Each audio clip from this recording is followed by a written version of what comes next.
आम्ही मराठी माणसासाठी काय केलं ते मी सांगतो, नीट ऐका तुम्ही, ऐका.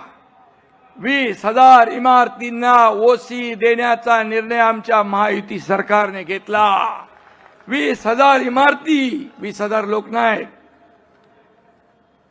पागडी मुक्त मुंबई, पागडी मुक्त मुंबई करण्याचा निर्णय आमच्या महायुती सरकारने घेतला.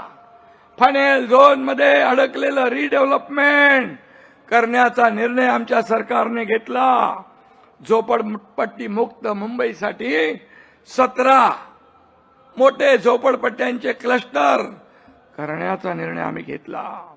खड्डे मुक्त मुंबई करण्याचा निर्णय आम्ही घेतला. मला आठवतंय, मी मुख्यमंत्री होतो, देवेंद्रजी आणि आम्ही ठरवलं, आयुक्तांना बोलवलं, का खड्ड्यातून प्रवास आमच्या जनतेचा, मुंबईकरांचा, तुम्ही सगळे रस्ते काँक्रीटचे करा.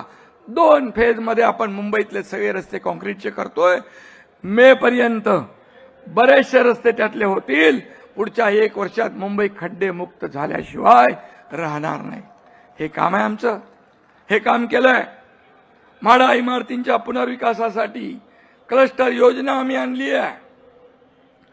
मगाशी सांगितलं गिरणी कामगारांचं, तुम्ही एक तरी गिरणी कामगार घर दिला? आम्ही साठम इथं बसलेत, 10 ते 12 हजार गिरणी कामगारांना महायुतीने घरं दिली आणि आणखी 1 लाख गिरणी कामगारांना मुंबई आणि MMR मध्ये महायुती घरं देणार.